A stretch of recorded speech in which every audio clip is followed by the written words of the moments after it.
कोई आतंकवादी अपनी मर्जी से नहीं बनता है, उसके पीछे करीबी भूख होती है। ऐसा मैं नहीं कहता, फिर कौन कहता है? तो चलिए शुरू करते हैं। Criminology and penology. बहुत सही वीडियो तक पहुंचे हैं। अब अपनी उंगली को आराम दे सकते हो और स्क्रॉल करने की जरूरत नहीं। बहुत इजी वर्ड्स में कि कभी ना भूलो। पहले पढ़ेंगे criminology. Criminology is scientific study of crime, criminals and the criminal justice system. It seeks to understand why people commit crimes. It's not just about catching criminals, studying why behind the crime. Criminology एक scientific study है crime की, criminals की और criminal justice system की। ये criminals को पकड़ने के पीछे नहीं है, ये क्राइम क्यों हुआ उसकी जड़ को ढूंढता है। मेन फोकस ये है कि क्राइम खत्म हो जाए, जो कि क्रिमिनल को खत्म करके नहीं होगा, उसके पीछे का वाई को खत्म करके होगा। तो इसे पढ़ने के मेथड्स भी अलग होंगे कुछ। बेसिकली इसके 6 मेथड्स हैं पढ़ने के। पहला हिस्टोरिकल, ये पुराने अपराधों के बारे में उनका इतिहास खोज के, basically study of past crime trends.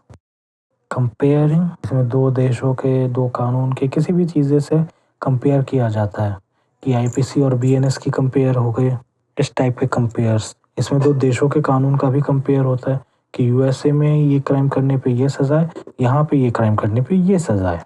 जैसे सुना होगा, एक इंडियन ओरिजिन की लड़की को बाहर की कंट्री में एक पुलिस वाले ने ठोक के मार दिया, उसकी जान ले ली। केस चला, सालों बाद लड़की को मिले टोटल 20 करोड़ रुपए। और जब यहाँ पे ये हुआ तो तुम क्या एक्सपेक्ट कर रहे हो? अपने इधर जब मरा, पुलिस गई हाथों, और वो भी गलती से ही। छोड़ो, तुम एक्सपेक्ट क्यों कर रहे हो, मत कर। तुम कितना भी डॉलर रुपए कन्वर्ट कर लो, पर 22 करोड़ यार बड़ी रकम है, मैटर करती है। कितनी वहाँ की लाइफस्टाइल देख लो, स्टिल की हाँ वैल्यू है वहाँ पे। ऑब्वियसली किसी की जान तो नहीं लौटाई जा सकती, तो थोड़ा सा लॉजिकल ही सोचेंगे। Psychological, as you know, psychology brain की चीज।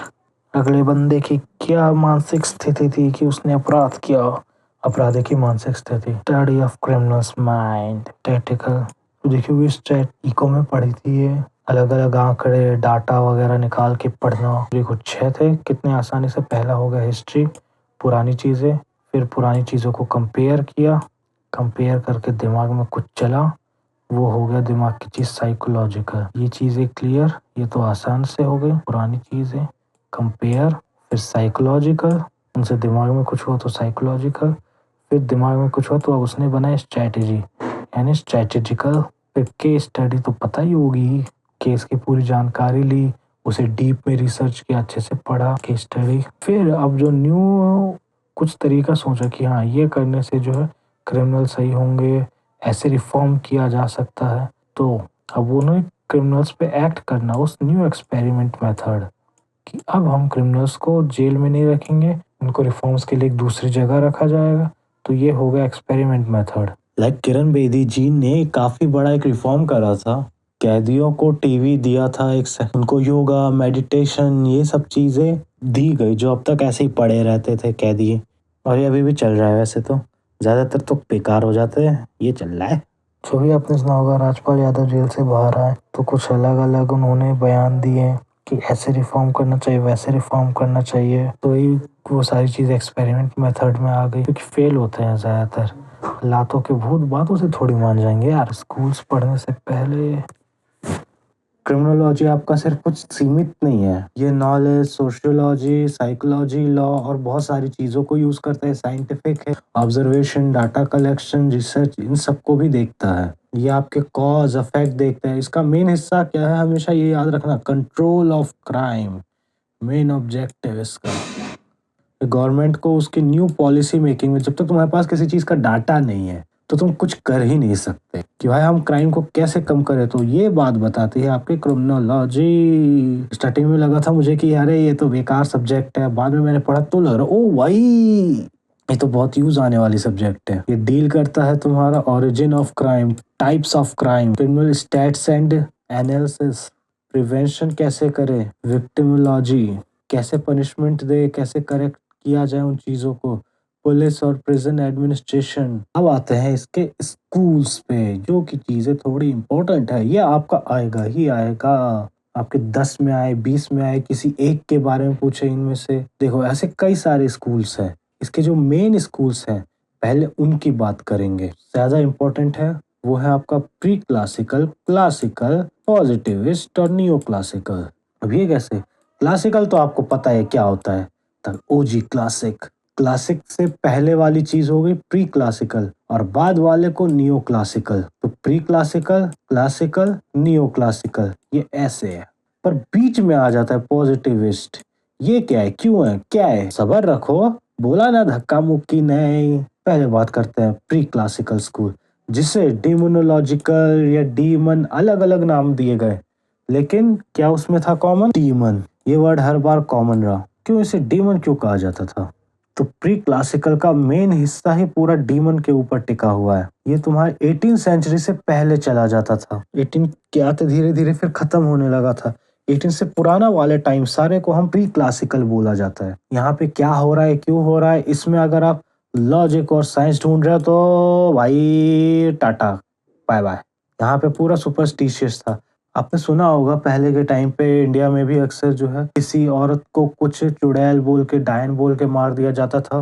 बेशक होती थी उस टाइम पे, आज भी होती हैं, बहुत रेयर। तो उस टाइम ये चुड़ैल वगैरह सब बहुत ज्यादा हुआ करती थी उस टाइम पे। इंडिया में तो चलो कम, बाहर के टाइम पे और ज्यादा था ये। जैसे तुमने अग्नि परीक्षा सुनी है, तो यहाँ पे भी होती थी अग्नि परीक्षा। और ये यूरोपियन कंट्रीज की बात हो रही है। यूं जला दिया जाता था, यूं जलाया जाता था, नहीं तो पानी में उसे डाल दिया जाता था, दरिया में फेंक दिया जाता था, ये बोल के कि विच है। और विच कौन है? जो वुमन लेफ्ट हैंड से लिख रही है वो भी एक विच है। जो वुमन ब्यूटीफुल है तो उस पे मर्द अट्रैक्ट होते हैं। This is common sense, but ये है प्री क्लासिकल। तो प्री क्लासिकल में हम कॉमन सेंस को गड्ढे में डाल देंगे। प्री क्लासिकल में तो यहाँ पे कुछ भी होता था। वुमन से किसी की पर्सनल दुश्मनी है, तूने मेरा प्रपोजल एक्सेप्ट नहीं करा, लोग उस पे विच का डाल देते थे इल्जाम। लेफ्ट हैंड से लिखना कोई अलग बात है भाई। और वुमन पढ़ी लिखी कैसे हो सकती है? एक तो पहली बात, जब वुमन पढ़ रही है तो यही एक विच वाली चीज हो गई। फिर जब वो मॉडर्न हुआ जमाना, तो अब जब वो वुमन पढ़ रही है तो जाके अगर वो लेफ्ट से लिख रही है तो भी विच। बहुत छोटी छोटी बातों पे उनको विच बोल दिया जाता था। कोई एक्सीडेंट उन्होंने सरवाइव कर लिया तो ये तो विच है। तो वहां से आया था ये। प्री क्लासिकल में बहुत ज्यादा अत्याचार हुए, पूरा सिर्फ और सिर्फ सुपरस्टिशियन था। इसका मेन कोर कॉन्सेप्ट ही सिर्फ सुपरस्टिशियन फोर्सेस, सब डीमन, इविल स्पिरिट और डेविल्स। कहा जाता था कि इंसान अपनी मर्जी से कभी कोई क्राइम नहीं करता। इंसान ने क्राइम किया है तो सिर्फ डीवल के कारण। उसके अंदर कोई बुरी आत्मा है। तुम्हारी बेटी के अंदर एक भयानक आत्मा है और उसके लिए क्या किया जाए? तो उसे करा जाए टॉर्चर, जो आपने देखा होगा पुरानी मूवीज में, एक्सॉर्सिज्म जैसी मूवीज में। यहाँ पे सिन और क्राइम को अलग नहीं माना जाता था। अभी जैसे आप सुन रहे हो कि कोई क्राइम होता है तो अगेंस्ट में स्टेट होता है कि हाँ स्टेट वर्सेस ये, स्टेट वर्सेस वो केसेस आपने अभी देखे होंगे। तो यहाँ पे हर क्राइम एक्ट अगेंस्ट गॉड माना जाता था। चोरी की है, किसी को मारा, तो तुमने गॉड के अगेंस्ट एक्ट किया है। तो अब जो सजा भी दी जा रही है वो तुम्हें नहीं दी जा रही है, तुम्हारे अंदर के डीमन को दी जा रही है सजा। ये नहीं माना जाता था कि जो है टॉर्चर तुम्हें हो रही है, तकलीफ तुम्हें हो रही है, वो जो तुम चिल्ला रहे हो वो तुम्हारे अंदर का डीमन चिल्ला रहा है, उसे सजा मिल रही है। वो तड़प रहा है, तुम नहीं तड़प रहे हो। मतलब बंदा नहीं तड़प रहा है, डीमन तड़प रहा है। हा हा हा, तड़प डीमन रहा है। ओके क्योंकि तुम हो उसके पोजेशन में। किसके? इवल फोर्स के, जो तुमसे बैड थिंग करवाया। नेचर ऑफ ट्रप, क्योंकि ये क्राइम अगेंस्ट गॉड था तो इसके जजमेंट भी कौन करेगा? गॉड। कैसे? अग्नि परीक्षा, पानी की परीक्षा।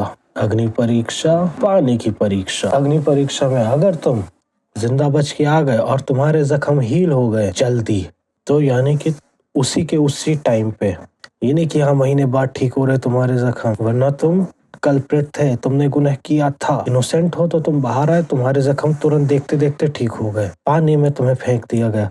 अगर तो तुम डूब गए तो तुम इनोसेंट थे। अगर तुम गिल्टी हो तो वाटर ने तुम्हें रिजेक्ट कर दिया। Those who avoided drowning, they were deemed to be witches, while who drowned were deemed innocent. जो नहीं डूबे वो विच थे, जो डूब गए वो इनोसेंट थे। इसे बोलते हैं फालतू की मौत। पनिशमेंट्स भी वैसे ही एकदम क्रूल, ब्रूटल, कि जो तड़प रहे हो तुम नहीं तड़प रहे हो, डीमन तड़प रहा है तो डीमन को तड़पाया जाता था। तुम्हें नहीं, आज के टाइम से कंपेयर करके देखो अपने फेवरेट यूरोप कंट्रीज को। टॉर्चर, एक्सोर्सिज्म, एक करके सोल को क्लीन किया जा रहा है, और ये जो बॉडी पार्ट्स को काटा जा रहा है, तो जो दर्द हो रहा है वो तुम्हें नहीं हो रहा है, वो हो रहा है डीमन को।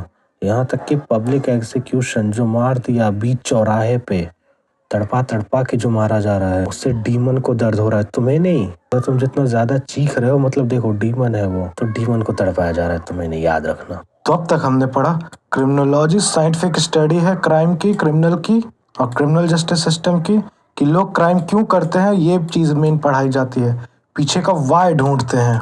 फिर इसके बाद हमने देखा नेचर, क्या क्या चीजें यूज हो रही हैं इसमें, ये सारी चीजें हमने देखी। इससे क्या होगा, क्राइम कंट्रोल होगा, गवर्नमेंट को पॉलिसी बनाने में मदद करेंगी।